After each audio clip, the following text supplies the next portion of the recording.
ಎಲ್ರಿಗೂ ನಮಸ್ಕಾರ. ಇವತ್ತಿನ ಕಾರ್ಯಕ್ರಮದ ವೇದಿಕೆಯಲ್ಲಿ ಇಷ್ಟೊತ್ತು ನಮ್ಮ ಜೊತೆಗಿದ್ದು ಬಹಳ ಸಂಕ್ಷಿಪ್ತವಾದರೂ ಬಹಳ ಮುಖ್ಯ ಅಂಶಗಳನ್ನು ನಮ್ಮೆದುರುಗಡೆ ತೆರೆದಿಟ್ಟಂಥ ಮಾತನಾಡಿದಂಥ ಕೇಂದ್ರದ ಕಾನೂನು ಸಚಿವರಾಗಿರುವಂಥ ಕಿರಣ್ ರಿಜಿಜುರವರೇ, ವೇದಿಕೆಯ ಮೇಲೆ ಆಸೀನರಾಗಿರುವಂಥ ಹಿರಿಯ ವಕೀಲರಾಗಿರುವಂಥ,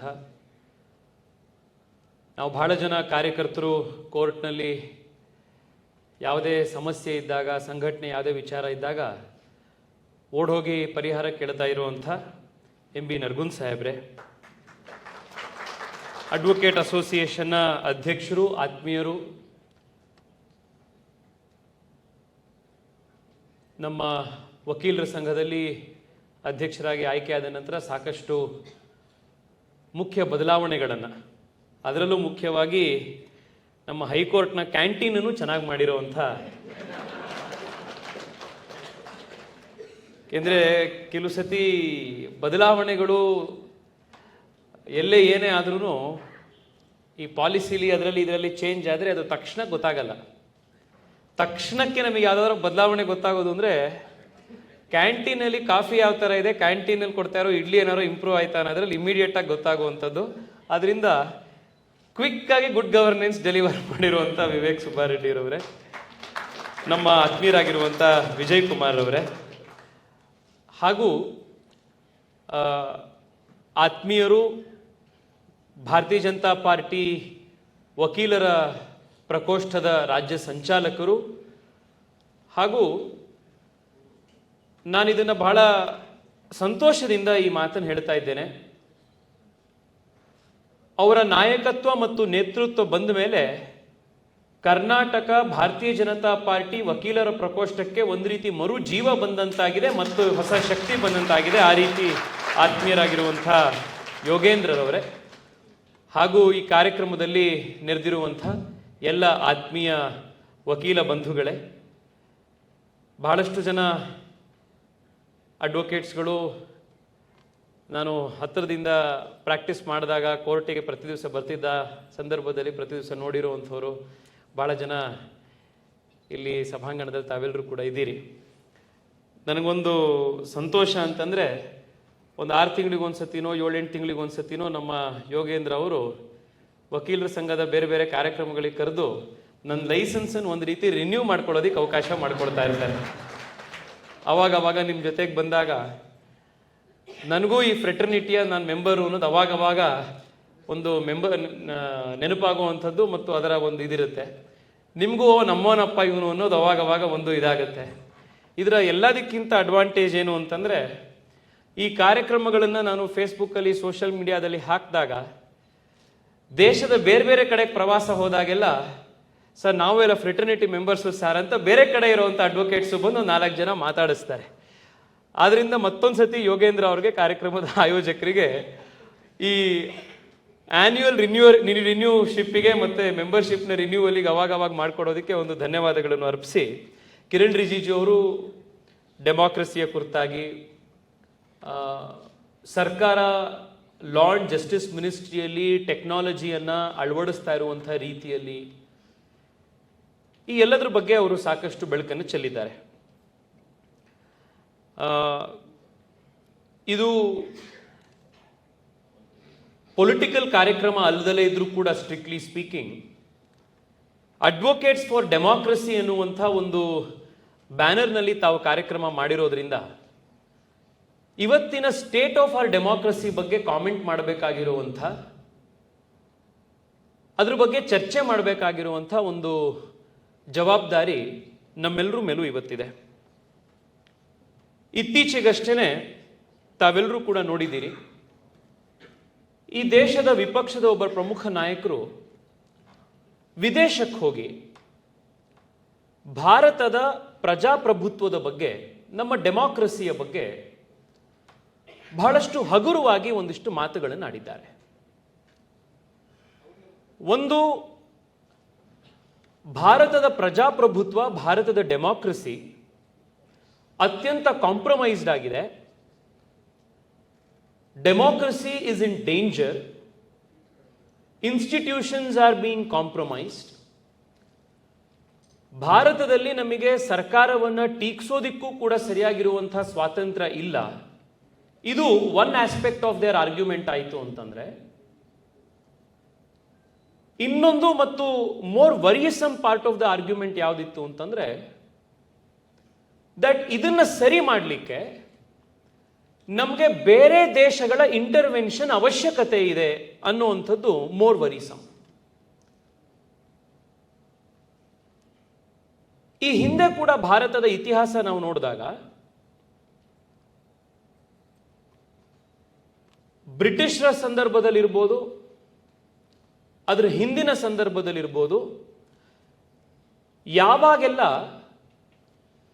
ಈ ರೀತಿ ಫಾರಿನ್ ಇಂಟರ್ಫಿಯರೆನ್ಸ್ ಅನ್ನ ಇಲ್ಲಿದ್ದಂಥ ಬೇರೆ ಬೇರೆ ಗ್ರೂಪ್ಸ್ ಆಫ್ ಇಂಟ್ರೆಸ್ಟ್ಗಳು ಇಂಟರ್ಫಿಯರ್ ಮಾಡಲಿಕ್ಕೆ ಇಂಟರ್ವೆನ್ಷನ್ಗೆ ರಿಕ್ವೆಸ್ಟ್ ಮಾಡಿದ್ರು, ಆಗೆಲ್ಲ 150 ವರ್ಷ, 200 ವರ್ಷ, 300 ವರ್ಷಗಳ ಕಾಲ ಮತ್ತಷ್ಟು ನಾವು ಈ ದೇಶ ಒಂದು ರೀತಿಯ ಸ್ಲೇವರಿಗೆ, ಒಂದು ರೀತಿಯ ಅಧಿಕಾರಗಳನ್ನು ಕಲ್ಕೊಳ್ಳೋದಕ್ಕೆ, ಸ್ವಾತಂತ್ರ್ಯ ನಾಶ ಆಗೋದ್ರ ಕಡೆಗೆ ದೇಶ ಮತ್ತಷ್ಟು ಆ ಕಡೆಗೆ ಫೋರ್ಸ್ಡ್ ಆಯಿತು.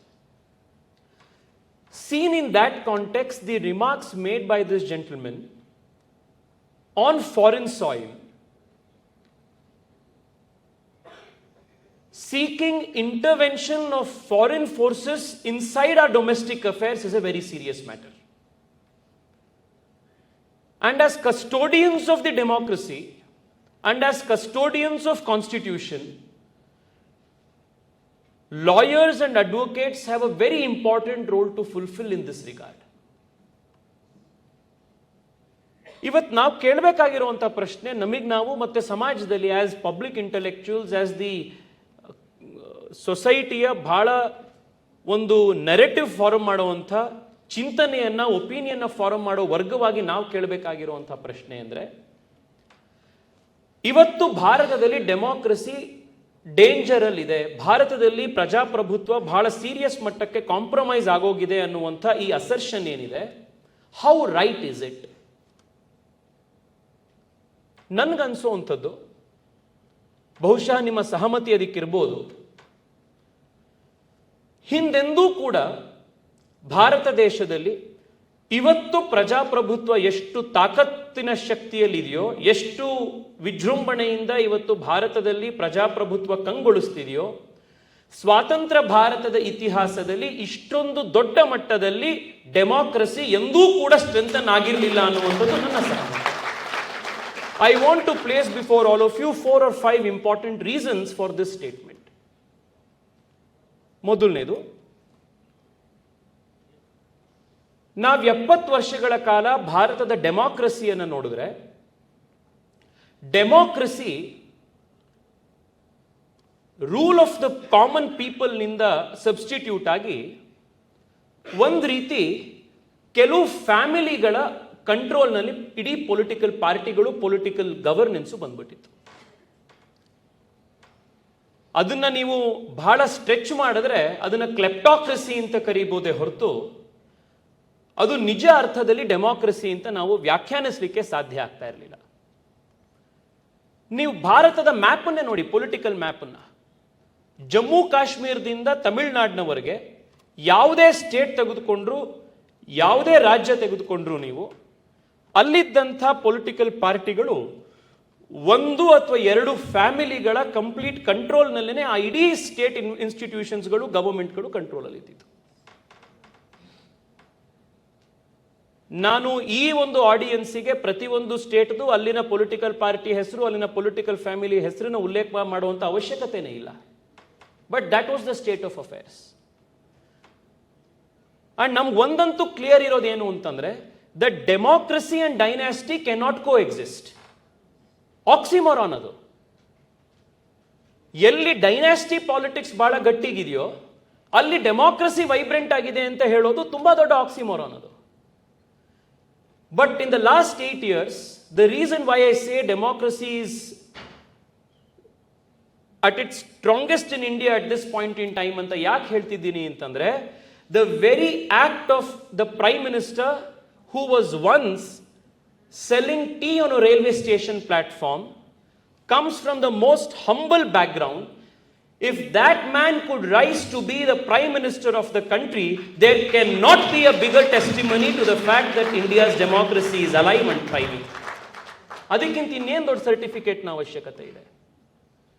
ಇವತ್ತು ದೇಶದ ರಾಷ್ಟ್ರಪತಿ ಕೂಡ ಜಾರ್ಖಂಡ್ನ ಒಂದು ಸಣ್ಣ ಬುಡಕಟ್ಟು ಜನಾಂಗದಲ್ಲಿ ಹುಟ್ಟಿದ್ದಂಥ ಅತ್ಯಂತ ಬಡ ಮಹಿಳೆ ಇವತ್ತು ದೇಶದ ರಾಷ್ಟ್ರಪತಿ ಆಗ್ತಾರೆ. ಅದಕ್ಕಿಂತ ದೊಡ್ಡ ಸರ್ಟಿಫಿಕೇಟ್ ಭಾರತದ ಡೆಮಾಕ್ರಸಿ ಗಟ್ಟಿ ಇದೆ ಅನ್ನೋದಕ್ಕೆ ಏನ್ ಬೇಕು?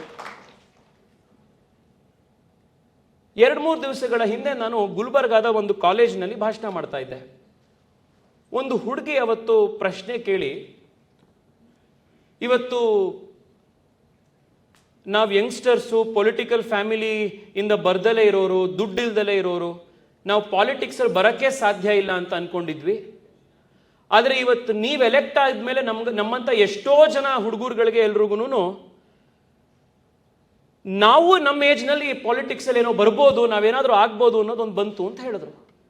ನಾನು ಅವ್ರಿಗೆ ಹೇಳಿದೆ, 10-12 ವರ್ಷದ ಹಿಂದೆ ನೀವು ನಿಮಗೆ ಸಮಯ ಆದಾಗ ಯೂಟ್ಯೂಬ್ ಮಾಡಿ, ನಾನೊಂದು ಟೆಡೆಕ್ಸ್ ಸ್ಪೀಚ್ ಮಾಡಿದ್ದೆ, ಟ್ರಾನ್ಸ್ಫಾರ್ಮಿಂಗ್ ಇಂಡಿಯಾಸ್ ಪಾಲಿಟಿಕ್ಸ್ ಅಂತ. ಆ ಭಾಷಣದಲ್ಲಿ ನಾನು ಹೇಳಿದ್ದು ಭಾರತದ ರಾಜಕಾರಣದಲ್ಲಿ 12 ವರ್ಷದ ಹಿಂದೆ ನಾನು ಮಾತನಾಡಿದ್ದು, ಜಾತಿ, ಹಣ ಮತ್ತು ಡೈನಾಸ್ಟಿಯ ಒಂದು ಲೀಗ್ ಇಲ್ದಲೇ ಇದ್ರೆ, ಆ ಲೆಗಸಿ ಇಲ್ದಲೇ ಇದ್ರೆ ಪಾಲಿಟಿಕ್ಸ್ ಅಲ್ಲಿ ಯಂಗ್ಸ್ಟರ್ಸು ಬರಕ್ಕೆ ಸಾಧ್ಯ ಇಲ್ಲ. ಅದನ್ನ ಹೇಗೆ ಬದಲಾವಣೆ ಸಾಧ್ಯ ಇದೆ ಅನ್ನೋದ್ರ ಬಗ್ಗೆ ನಾನು ಮಾತನಾಡಿದ್ದೆ. But fast forward 8 years from then, 4 ವರ್ಷದ ಹಿಂದೆ ನನ್ನಂಥ ಒಬ್ಬ ಸಾಮಾನ್ಯ ಹುಡುಗ, ನೀವೆಲ್ಲರೂ ಪ್ರತಿ ದಿವಸ ಎದುರುಗಡೆ ನೋಡ್ಕೊಂಡು ನಾನು ಕೋರ್ಟ್ನಲ್ಲಿ ಓಡಾಡ್ತಾ ಇದ್ದಂಥವನು, 28 ವರ್ಷಕ್ಕೆ ಬ್ಯಾಂಕ್ ಅಲ್ಲಿ 13 ಲಕ್ಷ ರೂಪಾಯಿ ಡೆಪಾಸಿಟ್ ಇಟ್ಟು ಎಲೆಕ್ಷನ್ಗೆ ಹೋಗ್ಬೋದು, ಗೆಲ್ಲಬಹುದು ಅಂತಂದ್ರೆ ಅದು ಅವತ್ತು ಈ ದೇಶದ ಜನ 2014ರಲ್ಲಿ 19ರಲ್ಲಿ ನರೇಂದ್ರ ಮೋದಿ ಅವರನ್ನ ಪ್ರಧಾನಮಂತ್ರಿ ಮಾಡಿದ್ರಿಂದ ಮಾತ್ರ ಸಾಧ್ಯ ಆಗಿದ್ದೆ ಬಿಟ್ರೆ, ಇಲ್ಲಾಂದ್ರೆ it is never possible for somebody like me to even dream of becoming an MP in today's political scenario. Isn't this a sign of India's democracy maturing? Recently, I was in Guwahati to inaugurate a Y20 conference. ಭಾರತದಲ್ಲಿ G20 ನಡೀತಾ ಇರೋದ್ರಿಂದ there is a parallel track called Youth 20. ಅದರ ಒಂದು inauguration ಇತ್ತು. The white paper consultation on white papers ನ launch ಮಾಡುವಂಥದ್ದು. In that program, guess who was the chief guest? The 3 people who were invited as the chief guest for the launch of the Y20 consultation process in Guwahati were former militants of Alpha, former militants of various terrorist militant organizations working in the Northeast, who now have given up arms, who now have given up violence, and have now become elected members of councils of various political parties in the Northeast. They were the guests. Isn't that a sign of India's democracy strengthening and maturing? Northeast ಅಲ್ಲಿ ನೀವು 8-10 ವರ್ಷದ ಹಿಂದೆ paper ತೆಗೆದ್ರೆ ಪ್ರತಿ ದಿವಸ ನಿಮಗೆ ಏನ್ ಬರ್ತಿತ್ತು ಹೆಡ್ಲೈನ್ಸು? ಇಲ್ಲಿ ಕರ್ಫ್ಯೂ ಇದೆ, ಅಲ್ಲಿ ಹರ್ತಾಳ್ ಇದೆ, ಇಲ್ಲಿ ಮಿಲಿಟೆನ್ಸಿ ಇದೆ. 18, 16, 20 ವರ್ಷದ ಹುಡುಗರು ಬಂದೂಕ್ ಹಿಡಿದು ಇಲ್ಲಿ ನಮ್ಮ ಹೆಬ್ರಿ, ಚಿಕ್ಕಮಗಳೂರು, ಉಡುಪಿ ಭಾಗದಲ್ಲಿ ಯಾವ ರೀತಿ ಒಂದ್ ಕಾಲದಲ್ಲಿ ನಕ್ಸಲ್ ಇದಕ್ಕೆ ಹೋಗ್ತಾ ಇದ್ರು, ಅದೇ ರೀತಿ ನಾರ್ತ್ ಈಸ್ಟ್ ನಲ್ಲಿ it was a every day affair. But ಆ ಮಕ್ಕಳೇನೆ ಯಾರು 16, 17 ವರ್ಷದಲ್ಲಿ ಬಂದೂಕ್ ಹಿಡಿದು ಮಿಲಿಟೆಂಟ್ ಆರ್ಗನೈಸೇಷನ್ಸ್ ನ ಜಾಯಿನ್ ಆಗಿದ್ರು, ಅದೇ ಮಕ್ಕಳು, ಅದೇ ಯುವಕರು ಇವತ್ತು ಬಂದೂಕನ್ನ ಬಿಟ್ಟು ಮಿಲಿಟೆಂಟ್ ಆರ್ಗನೈಸೇಷನ್ಸ್ ಗಳನ್ನ ಬರ್ಖಾಸ್ತ್ ಮಾಡಿ ಇವತ್ತು ಅಲ್ಲಿನ ಮೇನ್ ಸ್ಟ್ರೀಮ್ ಪೊಲಿಟಿಕಲ್ ಪಾರ್ಟಿಗಳ ಮೆಂಬರ್ ಆಗಿ ಚುನಾವಣೆ ನಿಂತು ಎಲೆಕ್ಷನ್ ಅಲ್ಲಿ ಗೆದ್ದು ಬಂದು ಜನರ ಕೆಲಸ ಮಾಡ್ತಾ ಇದ್ದಾರೆ. That's how democracy is getting strengthened even in the remotest parts of the country, including the Northeast. And here is this gentleman who goes abroad and cries that democracy is in danger in India. Just last week, ನೀವು ಪೇಪರಲ್ಲಿ, ಟಿವಿಲಿ ನೋಡಿರ್ತೀರಿ,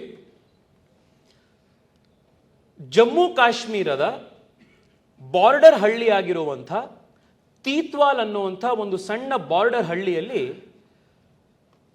ಶಾರದಾ ದೇವಿಯ ಒಂದು ದೇವಸ್ಥಾನವನ್ನ ಒಂದು ವಾರದ ಹಿಂದೆ ಅಮಿತ್ ಶಾ ಅವರು ಉದ್ಘಾಟನೆ ಮಾಡಿದ್ರು.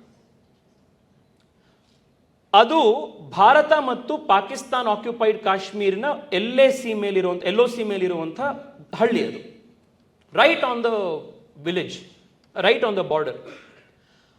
ಅಲ್ಲಿಂದ ನೀವು ನಡ್ಕೊಂಡು ಹೋಗುವಷ್ಟು ದೂರದಲ್ಲಿ ನಿಮಗೆ ಕಾಶ್ಮೀರದ ಸರ್ವಜ್ಞ ಪೀಠ ಇದೆ, ಶಾರದಾ ದೇವಸ್ಥಾನ ಯಾವುದಿದೆ ಅದು. ಅಲ್ಲಿವತ್ತು ನಾವಲ್ಲಿ ಕಾರ್ಯಕ್ರಮಕ್ಕೆ ಹೋದಾಗ ನಿಮಗೆ ಕಾಣುವಂಥ ಒಂದು ದೊಡ್ಡ ಬದಲಾವಣೆ ಏನು ಅಂದರೆ, why all of this, even ಅಲ್ಲಿ ಲೋಕಲ್ ಪಾಪ್ಯುಲೇಷನ್ನ ಒಂದು ಸಪೋರ್ಟ್ನ ಜೊತೆಗೆ ಮಾತ್ರ ಇದನ್ನೆಲ್ಲ ಮಾಡ್ಲಿಕ್ಕೆ ಸಾಧ್ಯ. ಅಲ್ಲಿ ಏನಕ್ಕೆ, ವಾಟ್ ಹ್ಯಾಸ್ ಚೇಂಜ್ಡ್?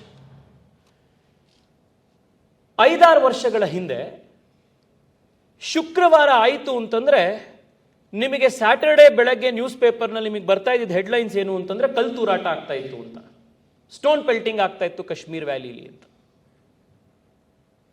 ಆದರೆ ನಾನು ಕಳೆದ 2-3 ವರ್ಷದಲ್ಲಿ ಕಾಶ್ಮೀರಕ್ಕೆ 5-6 ಬಾರಿ ಭೇಟಿ ಕೊಟ್ಟಿದ್ದೀನಿ. ಪ್ರತಿ ಸತಿ ಭೇಟಿ ಕೊಟ್ಟಾಗ್ಲೂ ಕೂಡ ಅಲ್ಲಿನ ಯಂಗ್ಸ್ಟರ್ಸ್ ಯಾರಿದ್ದಾರೆ, ಅಲ್ಲಿನ ಸ್ಟೂಡೆಂಟ್ ಲೀಡರ್ಸ್ ಯಾರಿದ್ದಾರೆ, ಯೂತ್ ಲೀಡರ್ಸ್ ಯಾರಿದ್ದಾರೆ,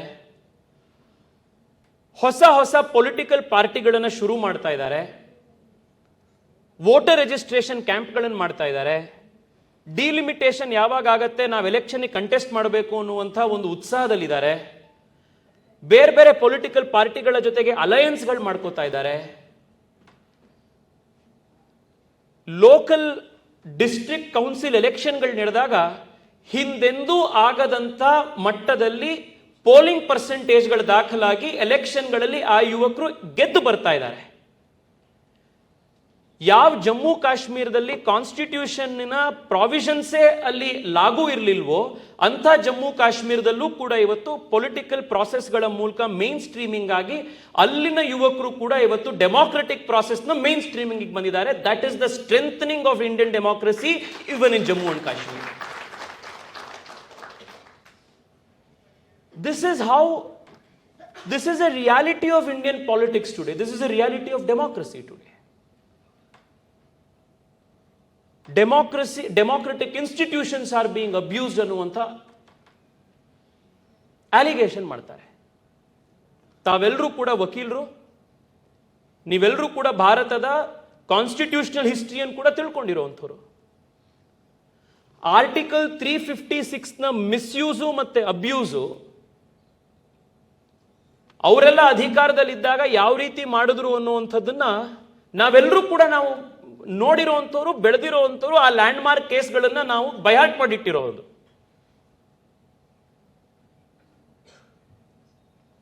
ತೊಂಬತ್ತು ಬಾರಿ 90 times governments were dismissed without notice at the whim of those who were in power by abusing Article 356.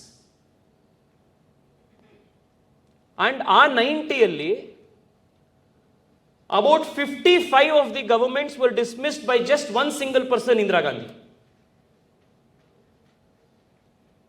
ಇನ್ನೊಂದು ಅವಕಾಶ ಸಿಕ್ಕಿದ್ರೆ ಬಹುಶಃ ಅದರಲ್ಲೂ ಸೆಂಚುರಿ ಹೊಡೆದ್ಬಿಟ್ಟಿರೋರು. 90 ನಿಂತಿದೆ ಅಷ್ಟೇನೆ. But in the last 8 years, not a single government has been dismissed by abusing provisions of Article 356.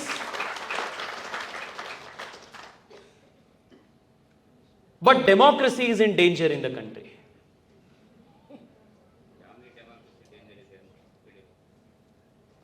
Kiran Rijiju ಅವರು ಬಹಳ ಚೆನ್ನಾಗಿರುವಂತ ಒಂದು ಪದ ಬಳಸಿದ್ರು. ಯಾರ್ಯಾರು ದೇಶನ ಆಳೋ ಅಂಥದ್ದನ್ನ ಡಿವೈನ್ ರೈಟ್ ಅಂತ ಭಾವಿಸಿದ್ದಾರೆ ಅವರಿಗೆ ಮಾತ್ರ ಡೆಮಾಕ್ರಸಿ ಈಸ್ ಇನ್ ಡೇಂಜರ್ ಅಂತ ಅನ್ನಿಸ್ತಾ ಇದೆ. ನಾನು ಇತ್ತೀಚೆಗೆ ಒಂದ್ ಕಡೆ ಮಾತನಾಡ್ತಾ ಹೇಳಿದೆ, ದೇಶದಲ್ಲಿ ಅನ್ಎಂಪ್ಲಾಯ್ಮೆಂಟ್ ಇದೆ ಅಂತ ನಿರಂತರವಾಗಿ ಒಂದು ಅಲಿಗೇಷನ್ ಆಗ್ತಾ ಇರುತ್ತೆ, ನೀವು ಕೇಳ್ತಿರ್ತೀರಿ. ಕಾಮನ್ ಸೆನ್ಸ್ ಇಂದ ಅದನ್ನು ಯೋಚನೆ ಮಾಡಿದ್ರೆ ಅದು ನಂಬಕ್ಕೆ ಆಗದಲ್ಲೇ ಇರುವಂತಹ ಒಂದು ಅಲಿಗೇಷನ್. ಅದು EPFO ಡೇಟಾ ಅಂತ ಏನಿರುತ್ತೆ, the number of people who register upon entering the job market, last 8 years ಅಲ್ಲಿ 6 times ಜಾಸ್ತಿ ಆಗಿದೆ. It is just one indicator. ಯಾಕೆಂದ್ರೆ ಅದು ಫಾರ್ಮಲ್ ಜಾಬ್ ಕ್ರಿಯೇಷನ್ ಮಾತ್ರ ತೋರಿಸುತ್ತೆ. ಅದು ಬಿಟ್ಟು ಕಳೆದ 8 ವರ್ಷದಲ್ಲಿ 74 ಹೊಸ ಏರ್ಪೋರ್ಟ್ ಶುರುವಾಗಿದೆ. ನಾವು ಎಲ್ಲಿ ನೋಡ್ತೀವಿ ಅಲ್ಲಿ ಹೈವೇ ಕನ್ಸ್ಟ್ರಕ್ಷನ್ ನಡೀತಾ ಇದೆ.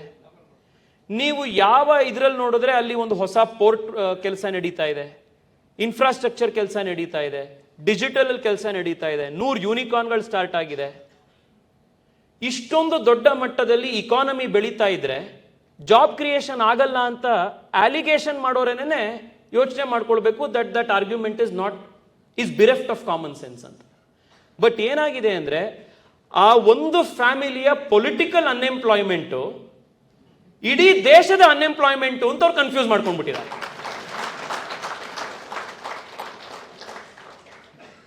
ನಾನಿವತ್ತು ನಿಮ್ಮ ಹತ್ರ ಹೇಳಲಿಕ್ಕೆ ಇಚ್ಛೆ ಪಡ್ತಾ ಇರುವಂಥದ್ದು ಇಷ್ಟೇನೆ ಸ್ನೇಹಿತರೆ.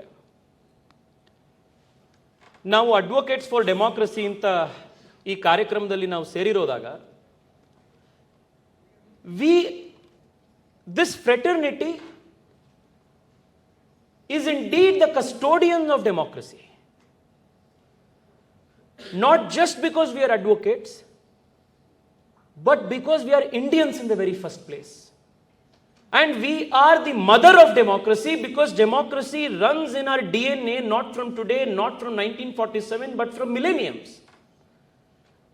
ನೀವು ನಮ್ಮ ಯಾವುದೇ ಇತಿಹಾಸದ ಪುರಾಣಗಳ ಕಥೆಗಳನ್ನು ತೆಗೆದುಕೊಳ್ಳಿ. You will always invariably find principles of democratic governance that are practiced, preached as well as held as an ideal. Ramayana ತೆಗೆದುಕೊಂಡ್ರೆ ನೀವು ವಸಿಷ್ಠ ರಾಮನ ಜೊತೆಗೆ ಆದರ್ಶ ರಾಜ ಹೇಗಿರಬೇಕು ಅನ್ನೋದ್ರ ಬಗ್ಗೆ ಇರುವಂಥ ಭಾಷಣಗಳು ನೀವು ಕೇಳ್ತೀರಾ. ಮಹಾಭಾರತಕ್ಕೆ ಬಂದರೆ ಶಾಂತಿ ಪರ್ವ, ಭೀಷ್ಮ ಯುಧಿಷ್ಠಿರನಿಗೆ ಹೇಳುವಂಥ ಶಾಂತಿ ಪರ್ವದ ದೊಡ್ಡ ಕಥೆ ನಾವು ಕೇಳ್ತೀವಿ. ಭಗವದ್ಗೀತೆಯಲ್ಲಿ ಕೃಷ್ಣ ಅರ್ಜುನನಿಗೆ ಒಬ್ಬ ರಾಜ ಹೇಗಿರಬೇಕು, ರಾಜಧರ್ಮ ಹೇಗಿರಬೇಕು ಅಂತ ಹೇಳೋದನ್ನು ಕೇಳ್ತೀವಿ. ಯುಧಿಷ್ಠಿರ ಮತ್ತೆ ನಾರದರ ಮಧ್ಯದಲ್ಲಿರುವಂತಹ 19 ಪ್ರಶ್ನೆಗಳ ಸಂವಾದ ಕೇಳ್ತೀವಿ. All of these are indications of how even in those times principles of democracy was sacrosanct in this soil. ಅದು ನಾವು ಕನ್ನಡದವರು ಹೆಮ್ಮೆ ಪಡಬೇಕಾಗಿರೋದು ಏನು ಅಂದ್ರೆ ಕರ್ನಾಟಕ ಬಸವಣ್ಣರ ಅನುಭವ ಮಂಟಪದ ನಾಡಿದು. ಇಡೀ ಪ್ರಪಂಚಕ್ಕೆ, ದೇಶಕ್ಕೆ ಮ್ಯಾಗ್ನಾ ಕಾರ್ಟಾ ಬರೋದಕ್ಕಿಂತ ಎಷ್ಟೋ 100 ವರ್ಷಗಳ ಮುಂಚೆ ಬಸವಣ್ಣರು ಅನುಭವ ಮಂಟಪದ ಮೂಲಕ ಡೆಮಾಕ್ರೆಟಿಕ್ ಪ್ರಿನ್ಸಿಪಲ್ಸ್ ಆಫ್ ಗವರ್ನೆನ್ಸ್ ಏನು ಅಂತ ಕಲಿಸ್ಕೊಟ್ಟಂತ ನಾಡಿದು. ಸೊ ನಮ್ಮ ನಾಡಲ್ಲಿ, ನಮ್ಮ ದೇಶದಲ್ಲಿ ಬಂದು ನಿಜ ಅರ್ಥದಲ್ಲಿ ಯಾರಾದರೂ ಡೆಮಾಕ್ರಸಿಯನ್ನು ಕಗ್ಗೊಲೆ ಮಾಡ್ಲಿಕ್ಕೆ ಟ್ರೈ ಮಾಡಿದ್ರು ಅಂತಂದ್ರೆ 1975 ನಂತರ ಜನ ಯಾವ ರೀತಿ ಉತ್ತರ ಕೊಟ್ಟರೋ ಅದೇ ರೀತಿ ಉತ್ತರ ಈ ದೇಶದ ಜನ ಯಾರೇ ಬಂದರೂ ಕೂಡ ಉತ್ತರ ಕೊಡ್ತಾರೆ. That is how people inherently will protect democracy in this country. I only want to leave all of you with just one more point. How democracy has gotten strengthened in another way through delivery of good governance in this country. Because ಈ ಎಲ್ಲ ಆಸ್ಪೆಕ್ಟ್ಗಳು, theoretical aspects, dynasty ಇವೆಲ್ಲ ಒಂದ್ ಕಡೆ ಆಯಿತು ಅಂತಂದ್ರೆ at the fag end common ಮ್ಯಾನಿಗೆ ಬೇಕಾಗಿರೋದು ಏನು ಅಂತಂದ್ರೆ ಅವನ ಜೀವನ ಸ್ತರ ಯಾವ ಮಟ್ಟಕ್ಕೆ ಇಂಪ್ರೂವ್ ಆಗ್ತಾ ಇದೆ, ಯಾವ ಸಿಸ್ಟಮ್ ಆಫ್ ಗವರ್ನೆನ್ಸ್ ಅಲ್ಲಿ ಅವನಿಗೆ ಅದು ಡೆಲಿವರ್ ಆಗ್ತಾ ಇದೆ ಅನ್ನೋದಕ್ಕಿಂತ ಹೆಚ್ಚಾಗಿ ಅದು ಆಗ್ತಾ ಇದೆಯಾ ಇಲ್ವಾ ಅನ್ನೋದು ಅವನಿಗೆ ಮುಖ್ಯವಾಗಿ ಬೇಕಾಗಿರುತ್ತೆ. ನಾವು ಆ ಒಂದೇ ಯಾರ್ಡ್ ಸ್ಟಿಕ್ ಇಂದ ಹೌ ಡೆಮಾಕ್ರಸಿ ಹ್ಯಾಸ್ ಡೆಲಿವರ್ಡ್ ಅಂತ ಲಾಸ್ಟ್ 8 years ಇಂದ ನಾವು ನೋಡಬೇಕು ಅಂತಂದ್ರೆ, ನಾವೆಲ್ಲರೂ ಲಾ ಕಾಲೇಜ್ನಲ್ಲಿ ಇದ್ದಾಗ ಆರ್ಟಿಕಲ್ 21 ಬಗ್ಗೆ, ರೈಟ್ ಟು ಲೈಫ್ ಬಗ್ಗೆ ನಾವೆಲ್ಲರೂ ಕೂಡ ಓದಿದ್ದೀವಿ. ಯಾವತ್ತೇ ಒಂದು ರಿಟ್ ಪಿಟಿಷನ್ ಹಾಕಬೇಕು ಅಂತಂದ್ರೆ ಯಾವ ಗ್ರೌಂಡು ಸಿಗಲಿಲ್ಲ ಅಂತಂದ್ರೆ ಆರ್ಟಿಕಲ್ 21 ಹೇಳಿದ್ರೆ ರೈಟ್ ಟು ಲೈಫ್ ಅಂತ ಹೊಡೆದು ರಿಟ್ ಪಿಟಿಷನ್ ಅಲ್ಲಿ ಗ್ರೌಂಡ್ಸ್ ಹಾಕಿ ಎಷ್ಟೋ ಸತಿ ಫೈಲ್ ಮಾಡಿದ್ದೀವಿ. ಯಾಕೆ ಅಂತಂದ್ರೆ ಅದು it is the most central of all principles of the constitution.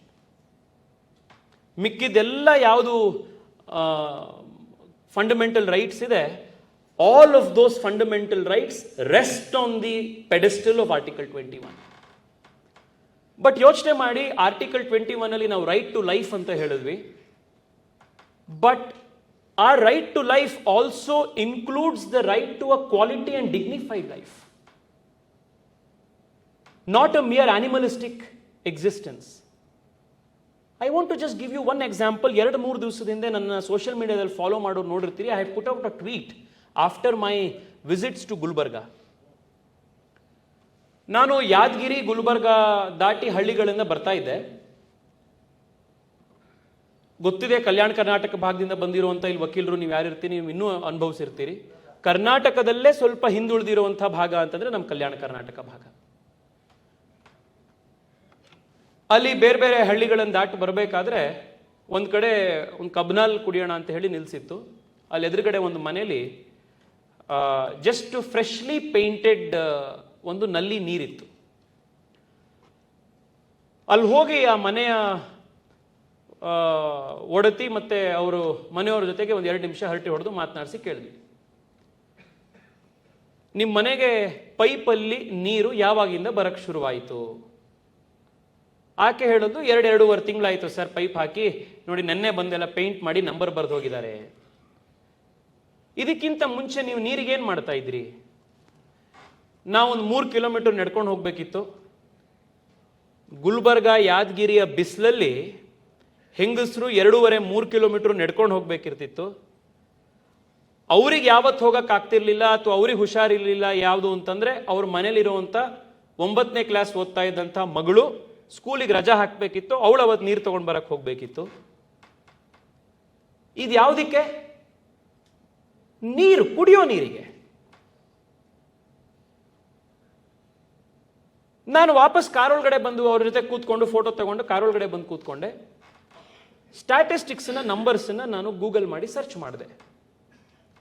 1947 ಇಂದ 2019 in about 70 years of our existence as an independent nation, Gulbarga ಜಿಲ್ಲೆಯಲ್ಲಿ 14% ಮನೆಗಳಿಗೆ ಮಾತ್ರ ಕುಡಿಯೋ ನೀರು, ಪೋರ್ಟಬಲ್ ವಾಟರ್ ಪೈಪ್ನಲ್ಲಿ ಬರ್ತಾ ಇರುವಂಥದ್ದು. ಟೋಟಲಿ 4.5 ಲಕ್ಷ ಮನೆಗಳಿದೆ. ಸುಮಾರು 14% ಮನೆಗಳಿಗೆ ಮಾತ್ರ ಕುಡಿಯೋ ನೀರು. 70 ವರ್ಷ ಸ್ವಾತಂತ್ರ್ಯ ಆದಮೇಲೆ ಪೈಪ್ನಲ್ಲಿ ನೀರು ಮನೆಗೆ ಬರ್ತಾ ಇತ್ತು. ನಾವು ಬೆಂಗಳೂರಿನಲ್ಲಿ ಆಗಲೇ ಬಂದ್ಬಿಟ್ಟಿರೋಂಥ, ಬೆಂಗಳೂರಿನಲ್ಲಿ 15-20 ವರ್ಷ 30 ವರ್ಷ ಜೀವನ ಮಾಡಿಬಿಟ್ಟಿರೋರಿಗೆ ಬಹುಶಃ ನಮಗೆ ಮರ್ತೇ ಹೋಗಿರುತ್ತೆ. ನನ್ನ ಜನರೇಷನ್ ಅವ್ರಿಗಂತೂ ಅದು ಗೊತ್ತೇ ಇಲ್ಲ. ನಮ್ಮಮ್ಮ ಎಲ್ಲ ಹೇಳಿದಾಗ ನಮಗೆ ಗೊತ್ತಾಗ್ಬೋದು ಅಷ್ಟೇನೆ. ನಾವೇನು ಅನ್ಕೊಳ್ತೀವಿ, ಹಿಂಗಂದ್ರೆ ನೀರು ಬರಬೇಕು ಅಂತ, we take it for granted. But ಅದೇ ಆ ಬೇಸಿಕ್ ಫೆಸಿಲಿಟಿನೂ ಇಲ್ದಲೆ 2019 ತನಕ, 2019 ಅಂದ್ರೆ 3 ವರ್ಷದ ಹಿಂದೆ ತನಕ ಜೀವನ ಮಾಡಿದ್ರಲ್ಲ. Article 21 right to life, right to dignified life ಎಲ್ಲಿ ಹೋಯ್ತದೆ? 70 ವರ್ಷಗಳ ಕಾಲ ಈ ಡೆಮಾಕ್ರಸಿಯನ್ನ ಬಚಾವ್ ಮಾಡಿಟ್ಕೊಂಡಿದ್ದಂಥ ಜನ ಆಳ್ವಿಕೆ ಮಾಡಿದ್ರಲ್ಲ. The self proclaim champions of democracy in India ಯಾವ ರೈಟ್ ಟು ಲೈಫ್ ನ ಜನಕ್ಕೆ ಡೆಲಿವರ್ ಮಾಡಿದ್ರು 70 ವರ್ಷದ ಅವ್ರ ಗವರ್ನೆನ್ಸ್ ನಲ್ಲಿ?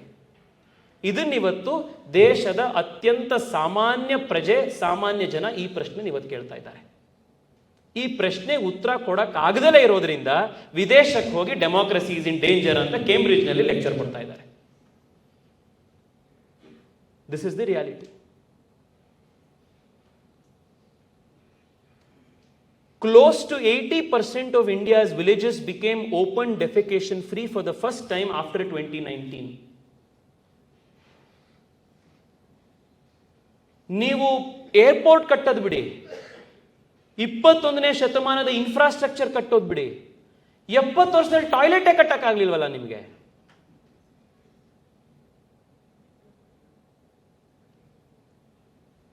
ಸೊ ಇವತ್ತು in the true sense of the term, right to life has found true meaning in the good governance of Narendra Modi in the last 8 years. First time ಒಂದು 50 ಕೋಟಿ ಜನಕ್ಕೆ ಒಂದು ಬ್ಯಾಂಕ್ ಅಕೌಂಟ್ ಓಪನ್ ಆಗಿದೆ. ನಾವು ಅದರ significance ಅನ್ನೇ ನಾವು ಮರ್ತು ಬಿಡ್ತೀವಿ, ಅದ್ರದ್ದು ಎಷ್ಟು ದೊಡ್ಡದದು ಅಂತ. 50 ಕೋಟಿ ಜನಕ್ಕೆ ಬ್ಯಾಂಕ್ ಅಕೌಂಟ್ ಓಪನ್ ಆಗಿದೆ first time. Isn't it a most integral aspect of financial inclusion of the country's largest masses?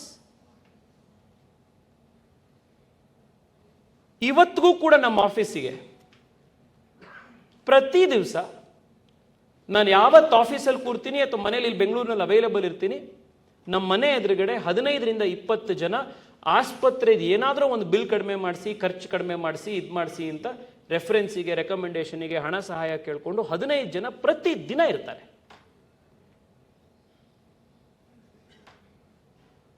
ಮುಂಚೆ ಆಯುಷ್ಮಾನ್ ಭಾರತ್ ಯೋಜನೆ ಬರೋದಕ್ಕಿಂತ ಮುಂಚೆ ಯಾರದೇ ಮನೇಲಿ ಏನಾದರೂ ಹುಷಾರ್ ತಪ್ಪಿತು ಯಾರಿಗಾದ್ರು ಅಂತಂದ್ರೆ ಫಸ್ಟ್ ಅವ್ರು ಮಾಡ್ತಾ ಇದ್ದಿದ್ದು ಏನು ಅಂದ್ರೆ, ತಾಯಿದೋ ಹೆಂಡತಿದೋ ಒಡವೆ ನಡ ಇಡೋದು, ಜಮೀನ್ ನಡ ಇಡೋದು, ಅಲ್ಲಿಂದ ವಾಪಸ್ಸು ಇನ್ನೊಂದು ಯಾವುದೋ ಮಲ್ಟಿ ಸ್ಪೆಷಾಲಿಟಿ ಆಸ್ಪತ್ರೆಗೆ ಬಂದು ಲಿಟ್ರಲಿ ಕ್ಯಾಶ್ ಅನ್ನ ಹಿಂಗೆ ತಗೊಂಡ್ಬಂದು ಡಾಕ್ಟರ್ಗಳ ಎದುರುಗಡೆ ಹಾಕ್ತಾ ಇದ್ರು. ನಾವು ನೋಡಿದ್ದೀವಿ ಇದೆಲ್ಲದನ್ನು.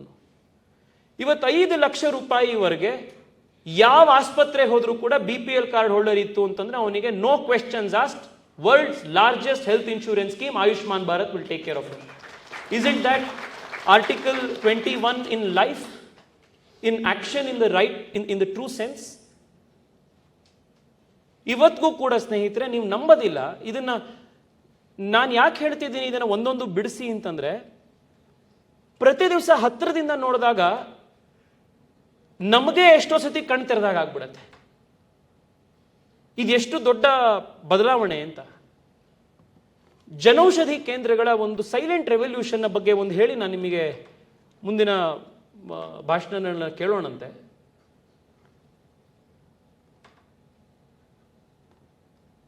ನಮ್ಮ ತಂದೆ ರಿಟೈರ್ ಆದಮೇಲೆ ಜನರಲಿ ಹೀಗೆ ಒಂದು ದಿವಸ ನಮ್ಮ ಮನೇಲಿ ಮಾತಾಡ್ತಾ, ಎಷ್ಟು ಬರುತ್ತೆ ಬಿಲ್ಲು, ಏನು ಮಾತ್ರ ಪ್ರತಿ ತಿಂಗಳದ್ದು 2-2.5 ಸಾವಿರ ರೂಪಾಯಿ ಬರುತ್ತೆ ಏನು ಅಂತ ಮಾತುಕತೆ ಆಗ್ತಾ ಇತ್ತು. ಅವಾಗ ನನ್ಗಿನ್ನೂ ನೆನಪಿದೆ, ನಮ್ಮಪ್ಪ ರಿಟೈರ್ ಆಗಿದ ತಕ್ಷಣ ಅಯ್ಯೋ 2.5 ಸಾವಿರ ರೂಪಾಯಿ ಇನ್ನು ಮುಂದೆ ಪೆನ್ಷನಲ್ಲಿ ಮಾತ್ರೆಗೆ ಹೋಗುತ್ತಲ್ಲಪ್ಪ, ಏನು ಮಾಡಬೇಕು. This was a very real conversation. ನಮ್ಮ ಮನೇಲಿ ಯಾವ ರೀತಿ ಆಗಿದೆಯೋ ಅದೇ ರೀತಿಯಲ್ಲಿ ಇರುವಂಥ ಭಾಳ ಜನರ ಮನೇಲಿ ಕಾನ್ವರ್ಸೇಷನ್ ಆಗಿರುತ್ತೆ. ಸರ್ಕಾರದ ಪೆನ್ಷನ್ ಬರುವಂತ ನಮ್ಮ ತಂದೆಗೇನೆ ಅದ್ರದ್ದು ಒಂದೊಂದು ಚರ್ಚಾ ಪಾಯಿಂಟ್ ಆಯಿತು ಅಂತಂದ್ರೆ, ಇನ್ನು ಬೇರೆಯವರಿಗೆ ಇನ್ನೂ ಬಡತನದಲ್ಲಿ ಇರೋರಿಗೆ ಇನ್ನೆಂಥ ದೊಡ್ಡ ಸಮಸ್ಯೆ ಆಗ್ಬೋದು ಅದು ಯೋಚನೆ ಮಾಡಿ. ನಮ್ಮ ಆಫೀಸಿಗೆ ಇವತ್ತು ಬರ್ತಾರೆ,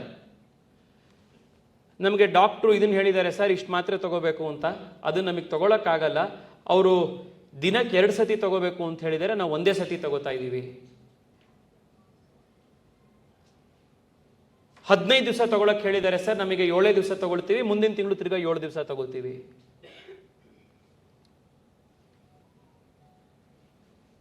ಈ ಕ್ವಾಲಿಟಿ ಆಫ್ ಲೈಫ್ ಏನಿದೆ, ಒಂದು ಡಿಗ್ನಿಫೈಡ್ ಲಿವಿಂಗ್ ಏನಿದೆ, isn't that also a very integral part of Article 21? ಇವತ್ತು ನನ್ನ ಲೋಕಸಭಾ ಕ್ಷೇತ್ರದ 1ರಲ್ಲೇನೆ ನಾನು MP ಆಗೋದಕ್ಕಿಂತ ಮುಂಚೆ 14 ಜನೌಷಧಿ ಕೇಂದ್ರಗಳಿತ್ತು. ಇವತ್ತು because it was such an important aspect of contributing to someone's quality of life, ನಾವು ಅದನ್ನು ಮಿಷನ್ ಮಾಡಲ್ ತಗೊಂಡಿದ್ರಿಂದ ಇಡೀ ದೇಶದಲ್ಲಿ ಅತಿ ಹೆಚ್ಚು ಜನೌಷಧಿ ಕೇಂದ್ರಗಳಿರುವಂತಹ ಲೋಕಸಭಾ ಕಾನ್ಸ್ಟಿಟ್ಯೂಯೆನ್ಸಿ ಅಂದರೆ ಅದು ನನ್ನ Lok Sabha constituency, where we have more than 100 ಜನೌಷಧಿ ಕೇಂದ್ರಗಳು. ಒಂದೇ ವರ್ಷಕ್ಕೆ ನಮ್ಮ ಕಾನ್ಸ್ಟಿಟ್ಯೂಯೆನ್ಸಿಯಲ್ಲಿ 16 ಕೋಟಿ ರೂಪಾಯಿಯನ್ನ ಜನ ಉಳಿಸ್ತಾ ಇದ್ದಾರೆ ಜನೌಷಧಿ ಕೇಂದ್ರದಲ್ಲಿ ಖರೀದಿ ಮಾಡೋದ್ರಿಂದ. 16 ಕೋಟಿ ಒಂದೇ ಒಂದು ಕಾನ್ಸ್ಟಿಟ್ಯೂಯೆನ್ಸಿ. ನೀವು ಯೋಚನೆ ಮಾಡಿ, ಒಬ್ಬ ವ್ಯಕ್ತಿ ಮೆಂಟಲ್ ಇದೇನಾಗ್ಬೋದು ಅಂತ, ಅವನಿಗೆ ಡಾಕ್ಟರ್ 2 ಡೋಸ್ ತಗೊಂಡಿರ್ತಾರೆ, ಅವ್ನು ಬೆಳಗ್ಗೆ ತಗೋತೀನಿ ಸಾಯಂಕಾಲ ತಗೊಳ್ಳಲ್ಲ ಸರ್ ದುಡ್ಡಿಲ್ಲ ಅಂತಂದ್ರೆ. ಈ ತರ ಜೀವನ ಮಾಡ್ತಿರುವಂಥದ್ದು ಈ ದೇಶದಲ್ಲಿ ಇವತ್ತಿಗೂ ರಿಯಾಲಿಟಿ ಇತ್ತು. ಅದು ಇವತ್ತು ಎಷ್ಟು ದೊಡ್ಡ ಮಟ್ಟಕ್ಕೆ ಚೇಂಜ್ ಆಗ್ತಾ ಇದೆ ಅಂತಂದ್ರೆ, people are now in the true sense of the term having and reposing faith in the government and its institutions and its governance delivery mechanisms.